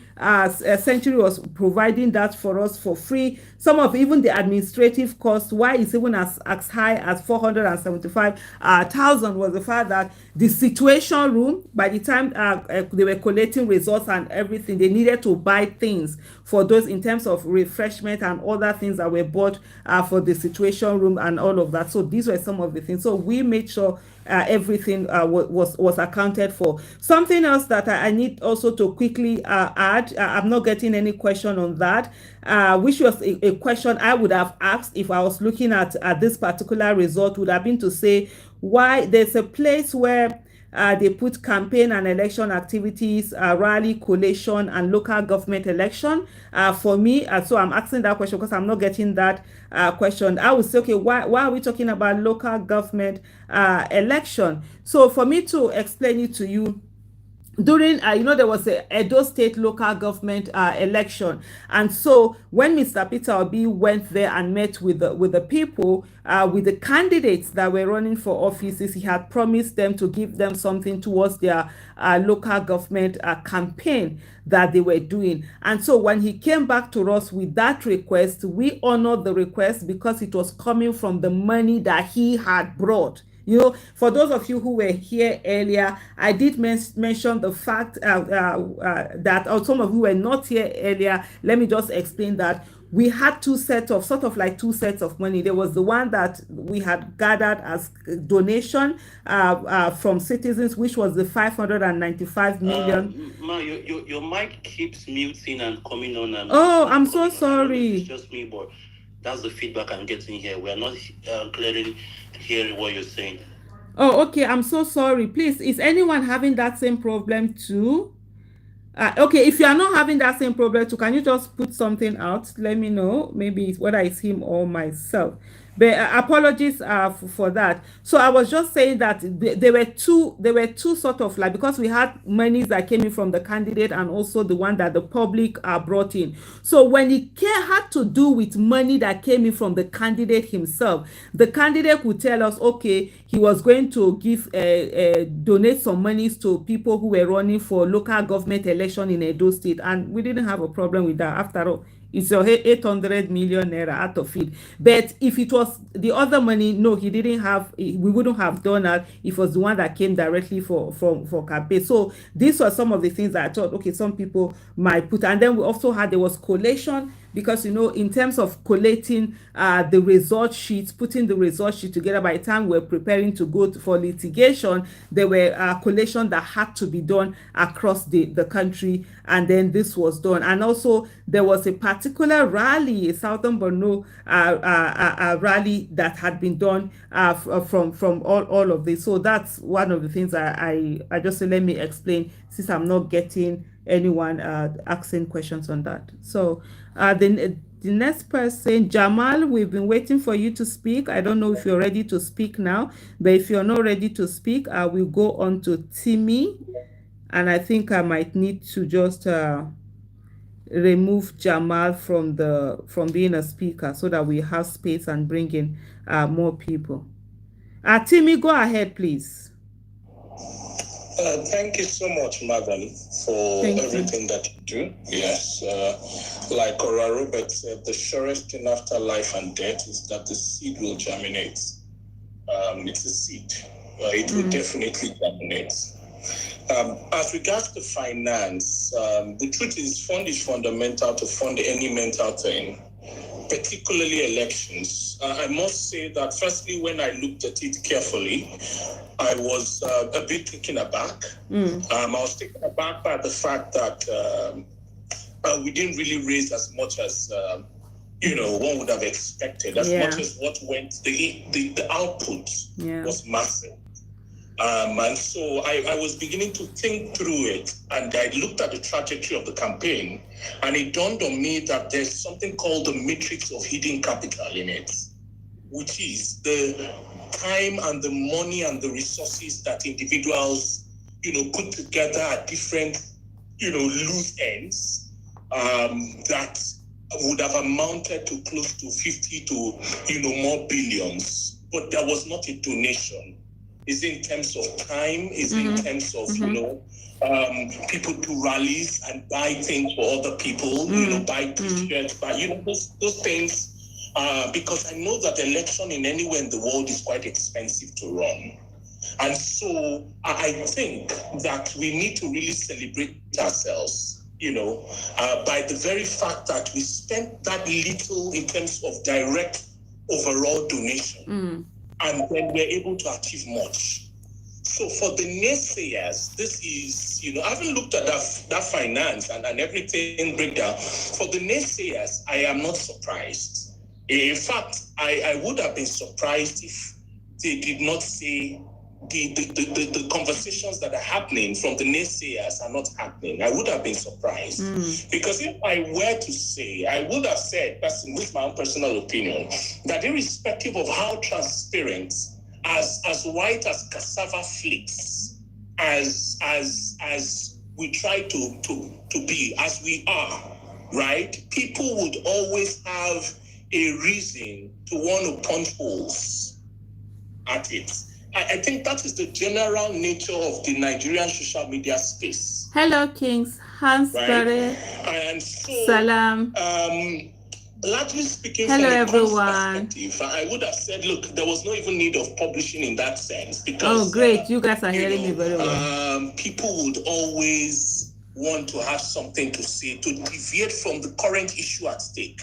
Recently, some billions was being released for some religious, travels by the same president in a country where hunger is ravaging, right? Just a few days ago, which has currently come to 4 this evening, right? And people are not discussing that. So we only played to their, it's like playing into the hands of by giving them something to talk about. So from a comms perspective, I would have said there was no need at all because I've looked at it, it's as clean, as clear, as white as cassava flakes. However, from a moral point of view, I think that is where we need to now even heighten our antenna of appreciation for the team for going beyond the strategic and comms point of view to going to the moral point of view to say, no, it is important that we showcase to Nigerians, that we showcase on social media platforms the little widow's mite that has come in and how far we've used it so far. That itself is the height of commendation. That itself is the height of celebration. So for people who are naysayers on this platform, please have to have a rethink. Because conscience is an open wound, only truth can heal. Is there something really wrong with the finance, or is it just the natural tendency to want to deviate from the reality? If we take comparison with how much billions of taxpayers' money that was put from the other candidates into the election, what will fail us? What will fail us? And so, but on the final note, man, this is what I want to say. I think in the next election, we need to really do better. But I can't really blame us. In a country where more than 120 million people are living on less than $0.50 per day, because the dollar is over 1,540 or something a day, it tells you that there is serious issue with financing in this country because the candidate himself, Mr. Peter Obi, donated 800 million, whereas we could only raise in a collective cost 600, let's 500, so let's say approximately 600 million. That tells you that although we are making strides, because we've never had it before in the history of this country, where a candidate got donations from well-meaning Nigerians who are hardworking and do not have an interest in governance in that sense of portfolio or whatever appointment or contracts. And so that is commendable, but I think we need to take the antenna a bit further. Fund is fundamental to fund any mental thing. Absolutely. My call to Nigerians is that, coming elections, because this is the Nigeria we have, and this is the democracy we have. Coming elections, we might need to, up the antenna a bit more. But we must commend ourselves for the matrix of hidden capital that, people have mobilized across themselves. This is commendable spending of money for campaign funds. Even in the US, they spend billions of dollars on campaign. Billions of dollars on campaign. But we spent less. This is less than 2 million. This is less than, let's say about $1 million, right? That was being spent on a national campaign of this nature that brought about a result that if it was free and fair, I say it anywhere, Nigerians should not be afraid that, look, we voted. No, we did not vote this government. This government imposed itself. We know who won the election, but we'll leave the matter for another day. Thank you, ma, for the privilege and for what you do. Thank you so much for your kind words. Thank you so much.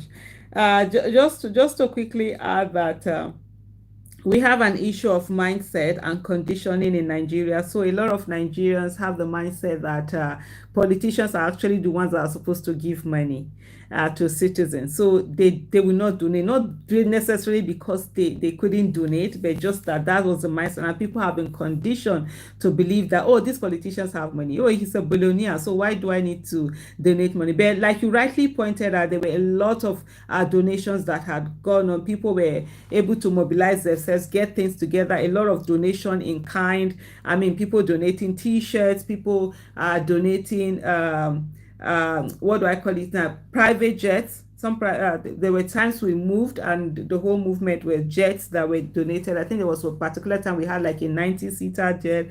We had some, there were so many things that people had given. And so it's really the fact that, for me, the fact that citizens could actually come together and make a decision and decide that this is a candidate they want to vote for, and actually go on and vote for it. That's so much amazing. And that's why when I see a lot of people who are really depressed, who feel that, this election, they lost, I'm like, no, you don't know where we are. And I can categorically tell you, like, for someone who was on the streets of Nigeria doing red card movement in 2018, red card to APC and PDP, I can tell you a lot of people never believed that you could actually vote for another candidate out of this party, two parties. But a revolution happened. And what happened in 2023, if somebody had told me in the next 10 years that we're going to see that, I wouldn't have believed that. So let's not forget, we might not have gotten to the destination, but let's not forget the stride that we have made, the number of things that we've done, and we continue on that to keep it going. In terms of account, when it comes to public, it's not even about the people who were talking or not talking.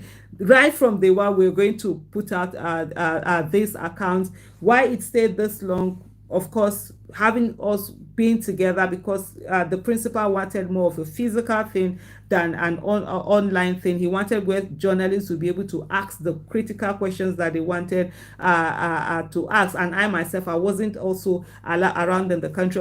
Fortunately or unfortunately, in the 2023, I think I spent barely 3 months in Nigeria. And so, but of course, I'm here in Nigeria now. Hopefully, I spend a longer time before I have any need for travel. So these were some of the things that kept going. But we'll keep going, and thank you to everybody. I think I'll be rounding up now. So please, if you have a question, put your hand up so that I know it's a question that we do. Polonium. Oh, that's a metal. Polonium. If I remember my metal, what's that table called in chemistry? Is there something like that? Yes, periodic table. Periodic table, yeah. Go ahead, please. Yeah, madam. First of all, you said we shouldn't praise you. So I'm going to direct my own accolades to your husband. Oh, my in short, now you've gotten me. Yeah, because it is said that if you want to know a man's character, test it with power or money. And you people have yourself and your husband, and most especially, I think we the obedient movement and Nigerians are putting people in a very, very big test. And I feel so elated that you guys, you've come through success. Because even if you wanted to say, I will stand by my mandate, I will not touch money. But the husband said, listen, woman, if you want to stay in this house, I need 100 million from that money. My sister, there's nothing you will do. You will bow under pressure. But because you have an honest man by your side, who was not just your own critic, but meticulously standing beside you, God will bless that man. God will bless him. God will bless him. God will keep his life. Amen. Because Nigeria continues to need more people like that. And thank you because it's another testament, that those of us young people who, have tried to be honest in our own place of work and stood for honesty, we may not get the political appointment as rewards, but this is honor, bringing that good name to your family. So personally, I want to thank you. when you came to the UK with Mr. Peter Obi, we saw you, we interacted with you. We took photos. You might not know because we're many in the hall at the time. Oh. Yes, but we love you. We love everything, and I want to thank you for standing beside our principal. Being that voice of reason, encouraging him. I know the man has gone through a lot. And despite your own personal dangers and personal difficulties, you all have also stood beside him, pushing him on, encouraging him. I just want to thank you, to thank the obedient movement for everything, so much. I don't know how you do it, but because even while we're on this space, I've gone through your timelines. I've seen the negative reactions from some.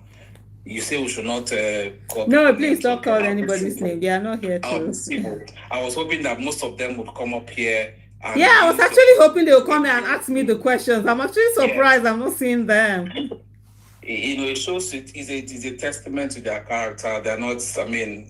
They're not who they say they are. Because if I were the opposite side, and you've made the space open for everybody, and yet they have refused to come and say. So let me just cut it short. Thank you so much. Please thank your dear husband for us. Tell him God will bless him. Thank you for being the rock behind you, for supporting you, supporting your family, and passing on his attitude, integrity, and making sure that you stood by your words, and you stood by this man, and here we are. There's hope for Nigeria. Thank you so much. Thank you so much for your kind words. And just before you spoke, my husband had walked in, and he had just gone out. And for me, I would say I have an amazing human being as a husband. Honestly, for people who know me, when I talk about my husband, I'm very emotional. He's my rock. He's my teacher. He's my mentor.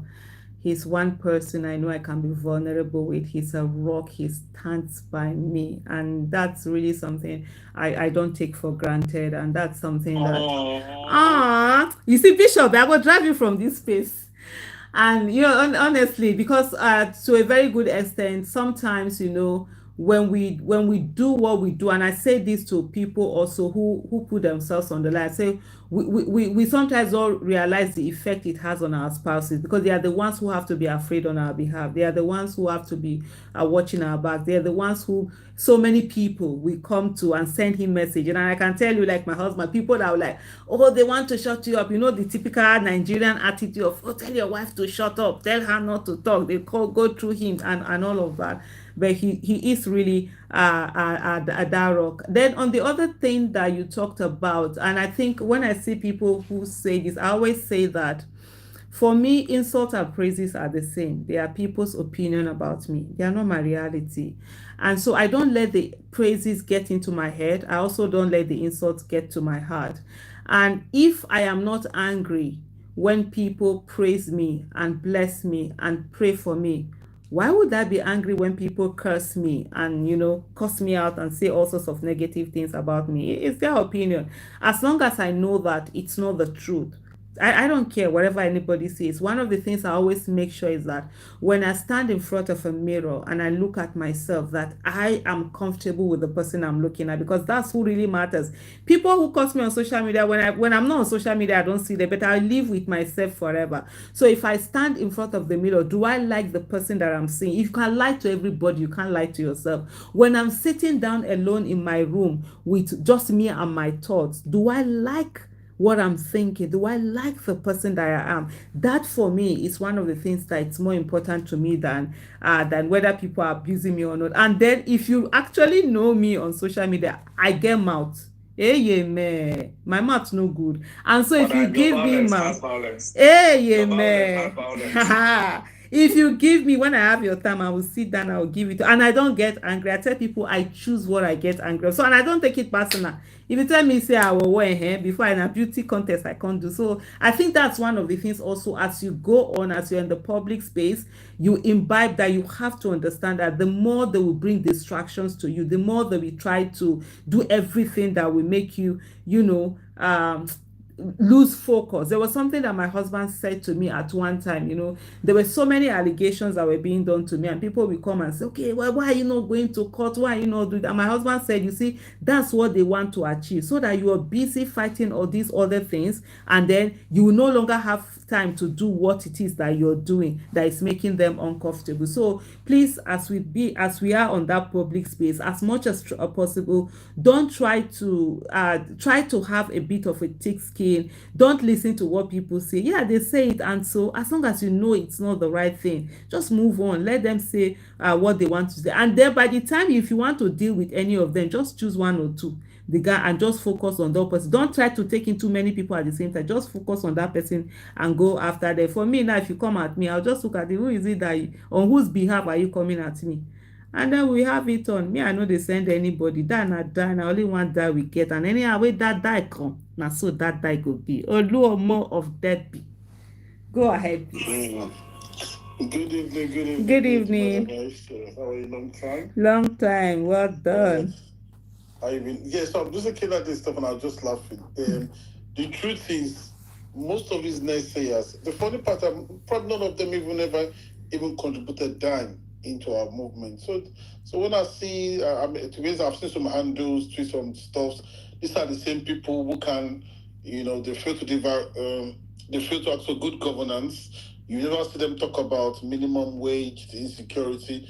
It's only opposition headache that, they when it comes to that one, they be tweeting every 10 seconds. In fact, tonight, when you look at the 2 billion that was released by the federal government for people going to Hajj, you never see them talk about it. So all these things, you never see them. In fact, I wanted to receive, I wanted to tag some of this because today, £1 is now 2,000 naira. But we still haven't seen them tweet about it, you understand? I remember in 2015, some of them were going crazy because of Jonathan stuff. But today, £1 is 2,000 naira, you understand? So how come you guys the same that you said your party knows better, your party was going to make us great again? Your party hasn't come. All they've done is take us backwards. So when you see them, all they do is talk about our own party. So what we need to do is just this naysayers as well as be there. I mean, some of them are on these spaces. Some of these APC, I'll call them clowns. I'll put it that way. They on this spaces, all they want to do is just talk negativity. In fact, I remember during the election time, a lot of us, even not just in diaspora, were pushing and raising funds left and right. I can guarantee that most of them never even put a penny in there because they have no business there. So, from what I've seen, the fundraising, there's nothing wrong with it. I think we have what it takes, and we're making progress, and it's no one's business. Even a lot of us that donated, a lot of Nigerians in diaspora who donated, even our community members were obedient, a lot of Nigerians in diaspora and stuff. Not a single person has said anything, has complained. As far as I'm concerned, people in a good place, people happy with it. Secondly, talk about your husband. I'm an amazing man. I'm glad I'm one of the people that I know him to a level. We spoke very, very well. Not just a good man, a good husband, a good father as well. Him as well. Yeah. As a mentor to him, he's one of the people that I connect with him as well, and we have a very, very good relationship as well. So such an amazing man. I mean, people probably don't know him. They don't know how deep this man is. When he speaks, I can listen to your husband on the phone all day long. Sometimes when we speak for like an hour or 2 hours, I'm just okay, and the ideas and everything about him. So of course I know you're in good hands. So, for me at the end of the day, there's no issues. The fundraising things, I just think is a bunch of, I call them a bunch of low life naysayers. You understand? Just ignore it. Listen, the obedient movement is here to stay. We're making progress. We're making a lot of plans, and I believe the sky's the limit. So there's no issues from my opinion. And even though there's an issue where family will resolve issues in our house. So yes, it does. Because a lot of people who donated. I remember during the during the election, a lot of Nigerians in diaspora who donated. I know not a single person complained. So what's the issue coming from? Of course, even if we put everything A, B, C, D, people will still talk. Yeah. I mean, like I said, the next day will still talk. So let's just, for me, that I think just bygones. We have nothing to worry about. We have a lot on our plate to put our house in order, We need to go back to the drawing board. What did we go wrong? What did we get right? How can we do better? You understand? And for me, that's the key factor which you're talking about. The fundraising is irrelevant for me. I think what we want to see the Labour Party doing is, what's the way forward? How do we get the best people out there? How do we educate more people to join Labour Party? And of course, more Nigerians now can wake up and say, in fact, two of my friends who used to argue before back in during the election period, they actually even rang me, one rang me today, one rang me last week and said, Olomo, I wish Peter Obi was the man we voted for. I said, really? I said, really? He said, yes. I said, really? I said, well, I don't like to talk too much. I said, we were shouting, we were saying it, that this man has the best qualities. Look at what we Thank you, everyone. Thank you, in 2009. Augustine. Thank you, Famous Ken. God bless you, people too. Not be sleeping tonight, but Martin, thank you. So I'm just really hoping a lot of people wake up and start demanding for good governance, in our society. Otherwise, I'm afraid we're not going to move forward. But on behalf of Nigerians in the UK, not just in the UK, but Nigerians in diaspora, I want to say big thank you to you as well for all the impact you've had in our lives, the progress you made in our lives, the demand for good governance that you do on a daily basis. Listen, a lot of people see these things all day long, everywhere. Sometimes I remember during election time, even with host spaces, we have Nigerians in Australia, Nigerians in New Zealand, Nigerians even in China that join the spaces. Quite a lot of them I know. They just, even though, it's maybe like 5 a.m. in their country, but they still wake up during the spaces because they see where exactly we're fighting for as Nigerians in diaspora to make sure we demand, good governance. Because maybe like it or not, anything that goes on in our country affects us too. Even this part of the world, there's nothing going on. Anything that happens in Nigeria, even though anywhere you go in the world, it affects you. We all have families. Hello, Louis. Everything. Good evening. So of course, you need to be grateful to someone like you, who should also enlighten a lot of people's eyes, open people's eyes to understand. Listen, we have to be united to make sure we get things right. Absolutely. And I believe someone like you, Nigeria belongs to us all. Millions of Nigerians, someone abroad, even some British Nigerians that have never been to Nigeria before, they know who you are. There's who's this woman always, fighting for. In fact, one of my young sisters who lives in the UK, never been to Nigeria before, is like, I mean, she wishes we had like a million Aisha Yusufu. With a million Aisha Yusufu, Nigeria, I mean, there'll be a big difference. And I believe people like you, please do not give up, because you don't understand the impact you're making on day-to-day life. You understand that fight, that battle, that enlightenment, for people to see that, yes, if he can do it, I can also do it. And I believe that you have what it takes. And someone like you, we're looking forward, to a better, brighter future with someone like you, in the right place, in the right path, and of course, guiding us to the right place. Just before I stop, Mr. Polinium mentioned it was an event with the P2B stuff. I can't remember seeing him at all, because I remember that Maisha, when we came down from the vehicle, obviously it was me and you all the way holding your bags and stuff.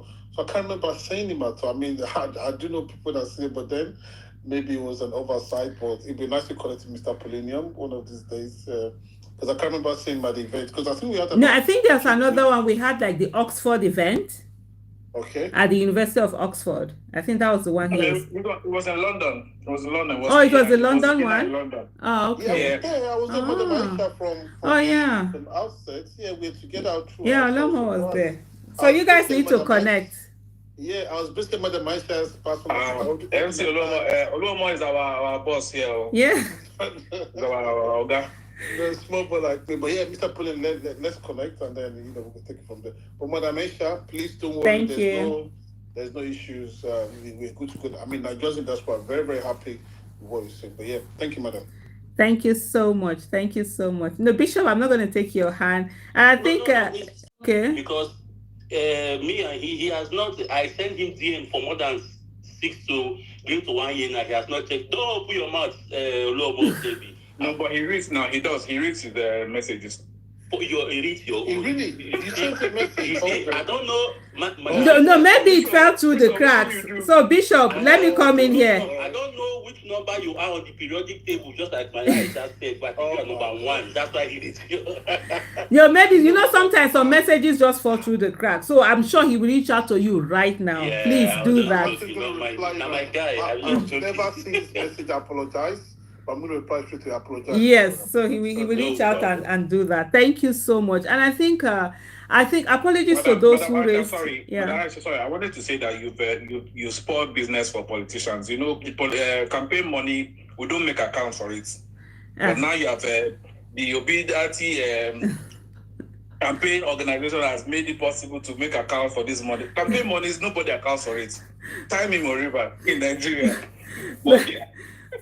But no, but I did see no, there have been some campaign accounts that have been accounted for. Showore had done accounts for maybe the pressure was not as much, and then when we did wait on things, we know we have to say things the way they are. And then in 2019 also when Dr. Obi did, it was done. Maybe that what it's factual is the fact that these are not like the way that the Labour Party was elevated because of Peter Obi. But I'll tell you one part where I'm not really liked, and I know that, and for me it's okay. It's especially on that polling unit agents payment. That I know if there are literally some people that could like strip my skin off my body, they will do it. And sometimes they're really so livid because it was a matter of I was supposed to, I just got those requests, send this money here, and I was like, nah, we're going to pay them directly. And if they can't collect the money directly, then they couldn't have done the job directly. At a meeting, like I mentioned earlier, and I'm going to mention it again, one person looked at me and said, how did you think you're going to sit in Abuja and then you'll be paying someone that is either in Sokoto or someone that is down in River? And I said through phone call, because they have phone numbers that were put there. And then one looked at me and said that, okay, when most of these people, they can't read and write. And I say, if they can't read and write, how did you get them there as polling unit agents? We had a lot of obedient who were ready to do this thing. So I think so apologies for those who are not able to bring them on to speak. We will have time to continue this conversation. Please, if you have any question, put it out there on Ask Me directly. Hopefully I'll get it, because sometimes one of the biggest problems you have, as the more followers you have, the more you lose touch, because there are some messages you take months before I even get to see them. But maybe if a hashtag is listening, just ask on or put the campaign account. Well, we will come to that. But as I leave today and I close, I want to say to every one of us here, especially those who believe that a new Nigeria is possible, that don't give up. Giving up should not be on the table. For me personally, if I send you an email, there's a message you're going to see at the bottom, and that message says, no matter what Nigeria throws at me, I'm not going to give up on Nigeria. That I'm fighting for the unborn generation the way I wish other people had fought for me. If before I was born into Nigeria, there were people who thought about me coming into this country and they put in the right thing, I wouldn't be in this place that I am today. And I'd rather hand over in Nigeria that it's better than I met it, not worse than I met it. I said something before. I said good must be more tenacious than evil. Please, we must stay on. One of the things that the people who do the wrong things have in fear is perseverance. They stay on track. They never give up. I always use Buhari as an example. He spent 12 years wanting to be president, scheming to be president, coming again and again and again, and never giving up, or for him to come and give a disastrous leadership. You've seen today what is happening. We have an illegitimate government. We do not have a president, and I'm not mincing my word over that. Anybody that wants to arrest me, like I always say to them, I'm just 20 to 30 minutes away from DSS office. And if they even put on their siren, they can get to my house in less than 15 minutes.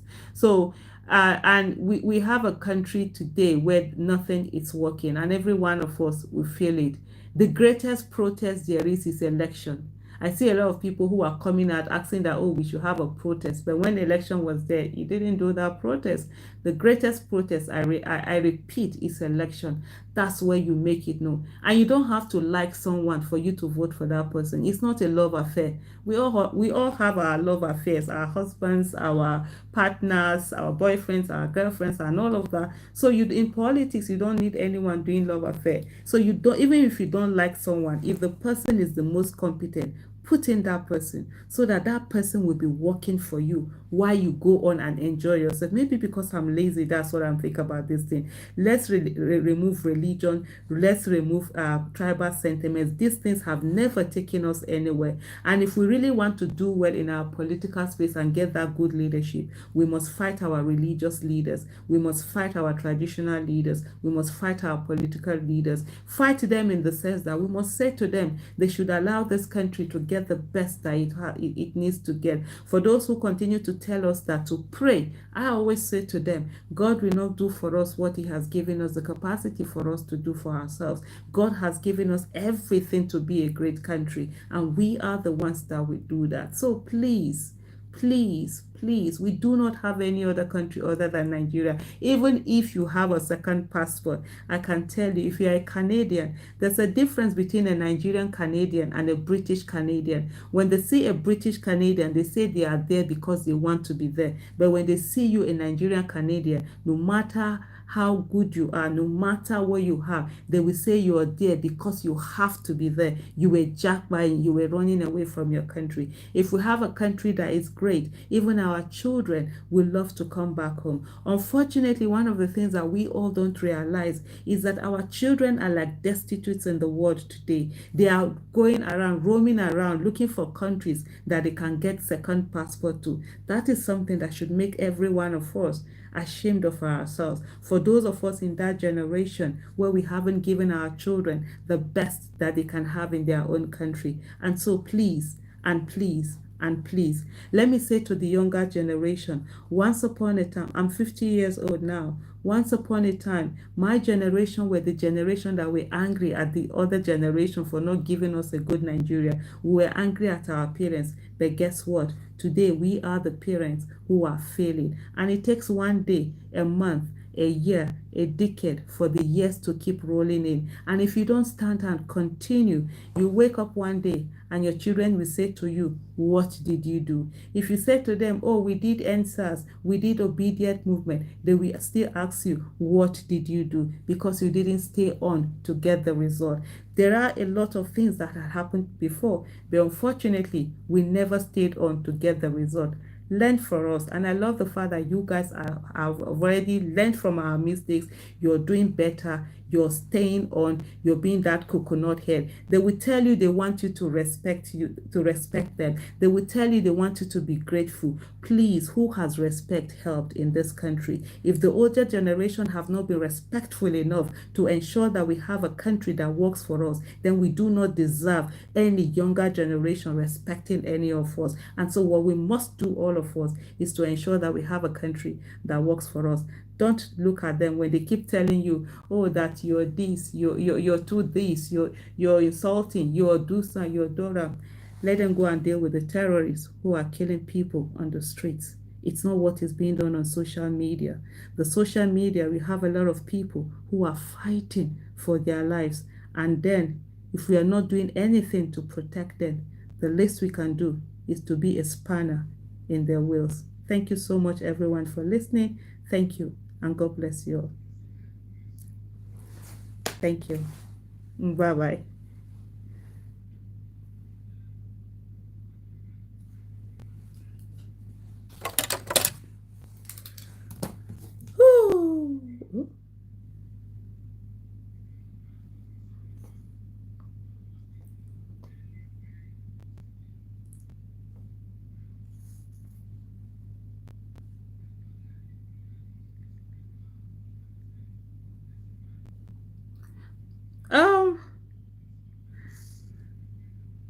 Oh my goodness, I'd actually forgotten. Oh my goodness. Thank God I wasn't doing something silly, because what I would have been doing something silly, I'm like, I'd actually forgot. So I was just like trying to say thank you. Thank you to the people on Twitter. I had totally forgotten I was still live on YouTube. So to every one of you, thank you so much.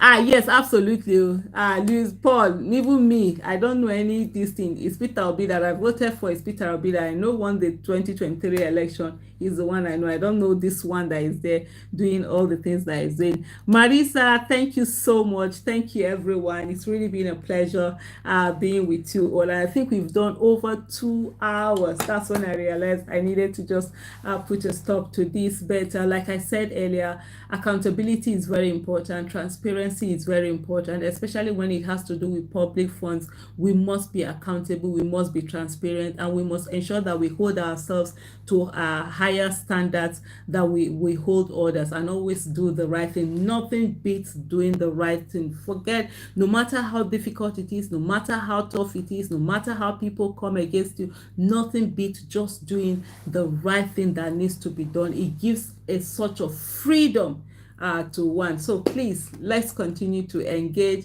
Let's continue to do it. Please, if you've not subscribed, if you've not like or share, please help us and go ahead and do that. So thank you so much, everyone. Bye bye. Thank you.